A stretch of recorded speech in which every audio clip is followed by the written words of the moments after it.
кичинекей балага калп айтып коем. Мисалы, азыр келем, же больницага барам, же башка деп, ээрчип ыйлаганда күнөөкөр болбоймунбу деп. Субханаллах, кээ бир алымдарыбыз айтат, балаго бала айвандарды алдаганга да күнөө болот дейт. Макру болот дейт, макру дейт. Андай чоң күнөө эмес эми. Имам Бухари рахматулла алей, караңызчы, Курандан кийинки эле ааламдагы экинчи орундагы китеп.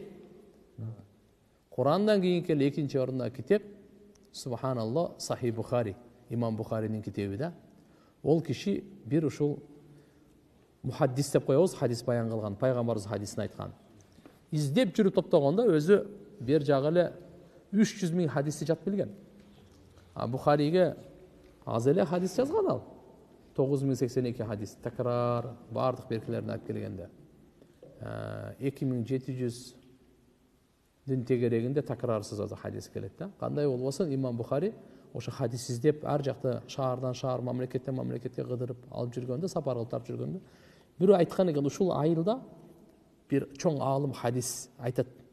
Ошодон барып алыңыз деген экен, барса, ал огородунда экен. Огородунда аты жүргөн экен, анан атын кармайын деп, баягы не деп коет элек, торбосу бар го. Атка баягы жем салып, анан башына илип коебуз го, торбо деп коет. Ошо торбону мындай чакырсам, ат келет да, эми жем бар окшойт деп. Жеми жок экен ал.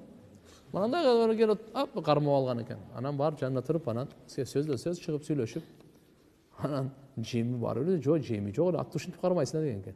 Анан Имам Бухари айтып бересин. Өзүнө тиги киши айткан жок. Бул айванды алдап аткандан кийин инсанды жөн алдайт. Мен будан кантип хадис алам будан? Деп ошодон хадис укпай койгон экен. Биздики күнүмдүк окатта турабы бул? Биз итти деле, мышыкты деле алдайбыз, койду деле алдайбыз, биз атты. Бизге кой эми даба жок эле болуп калды. Бүгүнкү ушу аталарыбыз, энелерибиз, аял бала чаканы айтпай эле коюн, бадышаны деле алдап, бардыгын эле алдап атабыз да, чекеден эле алдап атабыз. Астагфирулла, астагфирулла. Пайгамбарыбыз айткан, алейкум бис-сидик. Чынчылдыкты бекем кармагыла. Фа иннаху юнжи, силерди куткарат ушул. Ва ийякум вал-кид фа иннаху юхлик. Силер жалган сүйлөгөндөн сактангыла. Бул силерди жок кылат эртеби кечпи.